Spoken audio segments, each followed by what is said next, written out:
Collision के आगे, ऐसा बोल रहे हैं?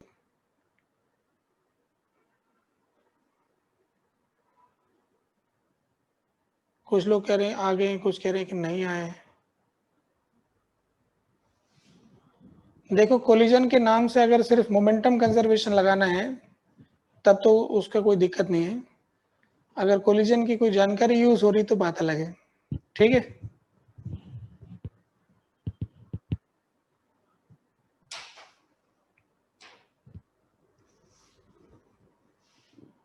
तो टेस्ट पेपर आप लोगों का हुआ, कुछ लोगों का। चलो थोड़ी सी बात मैं टेस्ट पेपर के बारे में कर लेता हूं कि क्या करना चाहिए, क्या आपने किया है। तो सबसे पहले तो ये है कि कोई भी टेस्ट पेपर दें आप, टेस्ट पेपर की जो प्रिपरेशन है, सबसे पहली बात है कि टेस्ट पेपर देना सबसे इम्पोर्टेंट बात है। टेस्ट पेपर देना सबसे कीमती बात है, भले हमें कुछ भी नहीं आता हो। ठीक है, तो जिस भी स्टूडेंट ने पेपर नहीं दिया है वो अपने आप को पीछे करता जा रहा है। पेपर देना एक इम्पोर्टेंट बात है, उसका कुछ यूं कह सकते हैं कि हम किसी शहर घूमने चले जाएं, भले हमारे पास पैसे किसी तरह से पहुंच जाएं पर हमारे पास वहाँ कुछ खरीदने के लिए नहीं है, पैदल ही घूम पा रहे हैं, तो हमें कुछ तो जानकारी मिलती है। भले हम वहाँ कुछ नहीं कर पा रहे हैं, खरीदने के लिए नहीं कुछ भी, पर फिर भी हम उसका ऑब्जर्वर बनते हैं। इसीलिए हमेशा हमें एक अच्छे ऑब्जर्वर की तरह रहना चाहिए। और एग्जाम की तैयारी बगैर एग्जाम दिए कभी भी नहीं हो सकती। टेस्ट पेपर हमें हमारी प्रेजेंट स्टेट को बताता है। इसका मतलब ऐसा नहीं कि किसी के 40% आ रहे हैं तो वो 40% का ही फिक्स हो चुका है। जिसके 40% मार्क्स आ रहे हैं उसका मतलब ये नहीं कि वो 40% का ही है, या जिसके 30 आ रहे हैं वो 30 है। वो सिर्फ इतना सा है कि आज के दिन में उसकी जो प्रिपरेशन थी, या उस दिन वो जो भी प्रिपरेशन को एग्जाम में कंप्लीट कर पाया, वो उसके लायक थी। अब कितने नंबर आने चाहिए? तो आने तो बहुत अच्छे नंबर चाहिए। मिनिमम हम ये कोशिश करें कि हम 50% को क्रॉस कर जाएं। 50% क्रॉस करना है हमेशा। अब ये 50% क्रॉस हो सकता है कि ना कर पाए, हो सकता है हमारे 25% ही आ जाए। तो ये हमेशा करें, ये तो अच्छी बात है अगर कर सकें तो। नहीं तो लास्ट आते आते, लास्ट पेपर तक ऐसा हो जाना चाहिए। यानी जब आप आखिरी पेपर देने जा रहे हो तब तक, यानी आज कोई 25% ला रहा है तो उसको फिर धीरे धीरे बढ़ाने हैं। 25% से उसको फिर आगे बढ़ा के 30 करने हैं, 30 से 35 करने हैं। किसी किसी स्टूडेंट को 25 से 35 करने में 1 साल लग जाता है, 1 ईयर। पूरे साल भर पेपर देता है और फिर भी उसके बड़ी मुश्किल से बढ़ते ही है। तो ऐसी एक नेचुरल प्रोसेस है। जैसे किसी पेड़ को आप खींच के लंबा नहीं कर सकते, वो अपने टाइम पर होता है। बस ये है कि उसको टाइम पर पानी खाद देना जो एक प्रोसेस है वो होना चाहिए। ऐसे ही स्टूडेंट के लिए क्लास अटेंड करना और होमवर्क करना उसी का हिस्सा है। ठीक है, तो कहने का मतलब ये हुआ कि आपको अपने नंबर ग्रेजुअली बढ़ाने हैं अगर बढ़ा सके तो। ठीक है, दूसरा, टेस्ट पेपर देने के बाद हमेशा उसका एनालिसिस करें। एनालिसिस एनालिसिस के अंदर हमेशा ये करना है कि अगर मेरे को टाइम बाउंडेशन हटा दी जाए, सबसे पहले तो री अटेम्प्ट पेपर,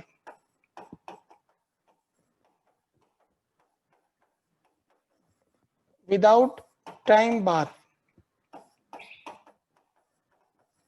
बिना किसी टाइम लिमिट के।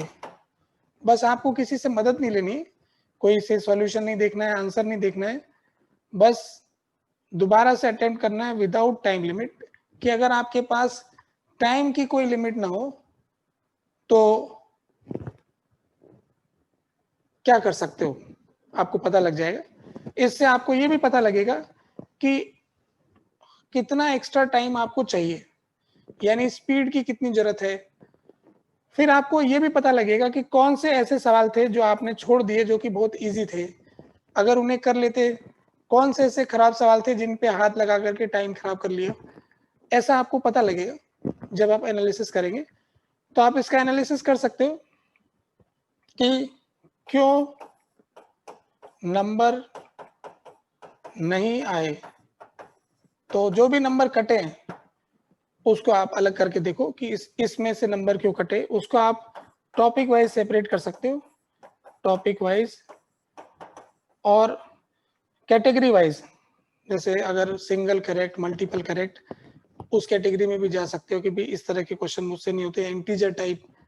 तो टॉपिक वाइज और क्वेश्चन टाइप ऐसे करके आप उसको कैटेगराइज कर सकते हो। आपने माइंड की रीडिंग है ये, नंबर क्यों नहीं आए। फिर ये भी पता करो कि नंबर क्यों नंबर नहीं आए। एक आ गया।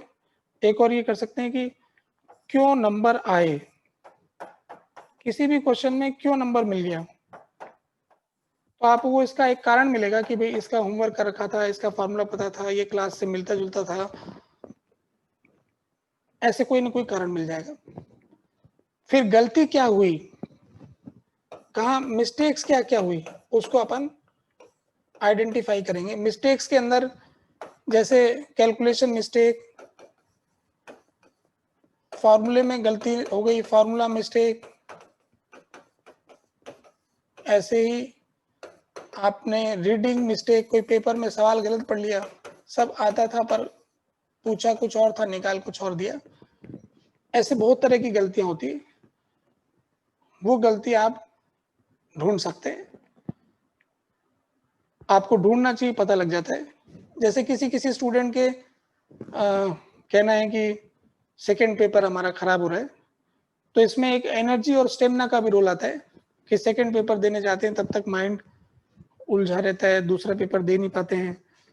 तो सेकंड पेपर के नंबर नहीं आने के पीछे आराम का नहीं करना भी होता है, और सवाल के गलत सेलेक्ट करना, सही सवाल सेलेक्ट किए थे कि नहीं किए थे, जितने नंबर लेके आ रहे हो उतने नंबर लाने के लिए कितने सवाल करने चाहिए थे।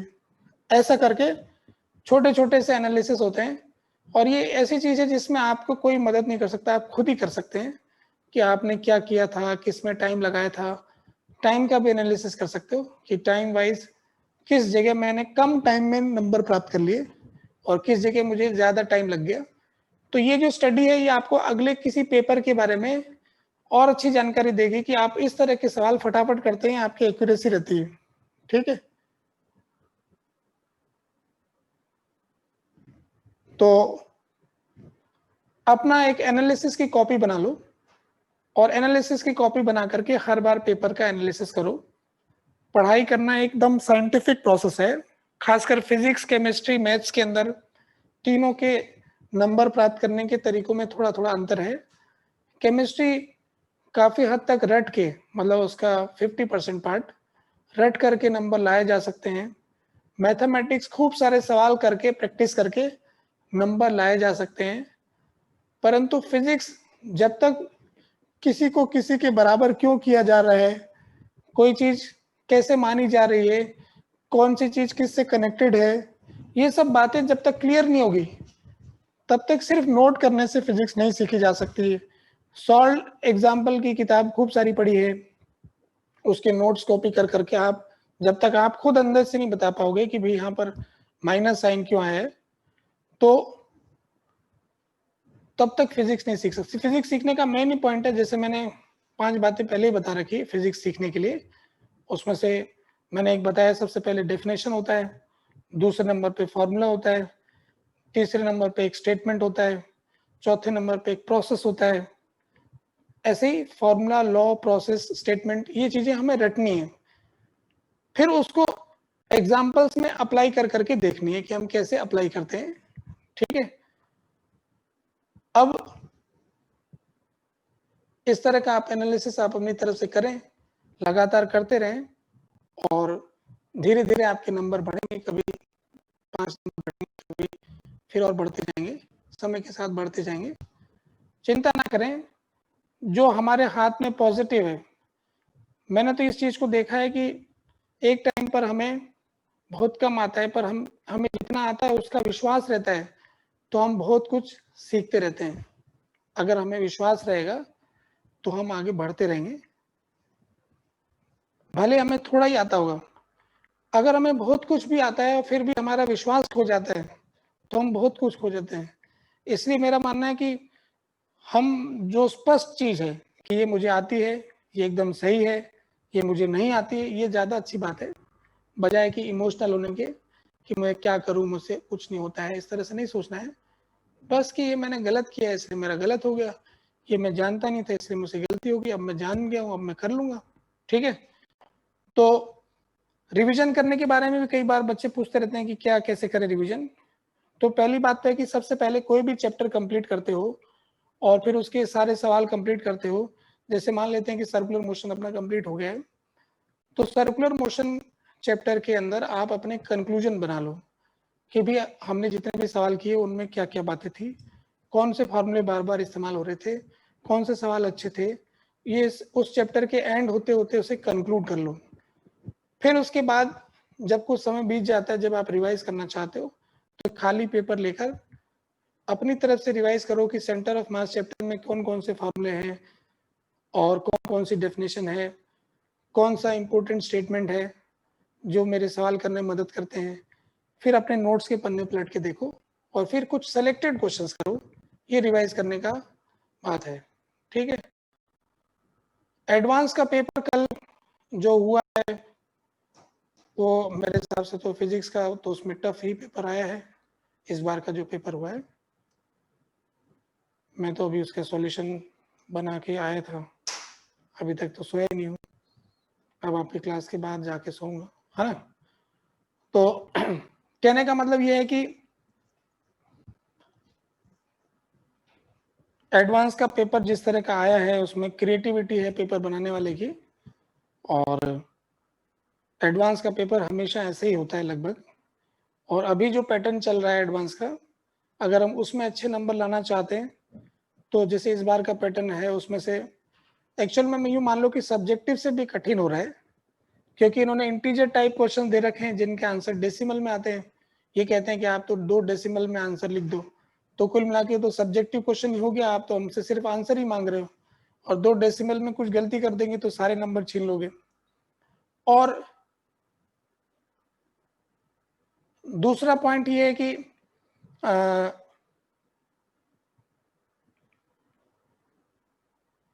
जो इंटीजर टाइप क्वेश्चन के अलावा जो multiple correct answer type question है उसमें क्या है कि गलत करने के -2 मांग दे रहे हैं। तो आप मल्टीपल करेक्ट टाइप क्वेश्चन में अगर गलत निशान लगा दोगे तो आपको एक क्वेश्चन नहीं 2 सिंगल करेक्ट क्वेश्चन के नंबर छीन ले रहा है, तो -2 नंबर उसमें से मिल रहे हैं। तो ऐसे सवाल भी कम नहीं है, टोटल 18 36 क्वेश्चन आए थे, तो 36 क्वेश्चन में से सिंगल करेक्ट वाले 12 क्वेश्चन होंगे टोटल, तो 2/3 क्वेश्चन, 1/3 क्वेश्चन सिंगल करेक्ट है, तो 2/3 क्वेश्चन जो है वो हमारे इंटीजर और मल्टीपल टाइप के हैं। इसलिए जिन लोगों को बढ़िया अगर करना है एडवांस की तैयारी, तो उनको multiple correct type questions, integer, subjective questions, इस तरह के क्वेश्चंस पे ज़्यादा फोकस करना चाहिए। ठीक है। और धीरे धीरे मेरा मानना है कि फिजिक्स जो चीज़ है ना वो कॉन्सेप्ट से है, और मैथमेटिकल कैपेबिलिटी है, जैसे इंटीग्रेशन करना, डिफरेंशिएट करना, वेक्टर मानना, इक्वेशंस को, वेरिएबल्स को हैंडल करना, ये थोड़े समय के साथ प्रैक्टिस आ जाएगी। ठीक है। अभी मैं ज़्यादा बात नहीं करूँगा, काफ़ी मैंने बात कर ली है, और फिर आगे बात करते हैं अगली क्लास में। ठीक है। पेपर का एनालिसिस वगैरह आपको मिल जाएगा, रेजोनेंस का भी करेंगे, थोड़ा कुछ चीज़ें रह गई वीडियो बनाने वाली। अभी समय है आपके पास, बहुत सारे चेंजेस होते हैं, बच्चे 11th से 12th तक जाते जाते बहुत कुछ बदल देते हैं जो बदलना चाहते हैं। ठीक है। आप कोचिंग खुलने के बारे में अभी मेरे पास कोई भी जानकारी नहीं है, सब गवर्नमेंट के हाथ में है, ठीक है, अभी मैं यहीं बंद करता हूँ। ठीक है, फिर मिलते हैं होमवर्क के मामले में। अभी जो पिछला कोई होमवर्क कह रहा है वो एक डीपीपी डिस्कस कर देंगे अपन। ठीक है, और कुछ नहीं।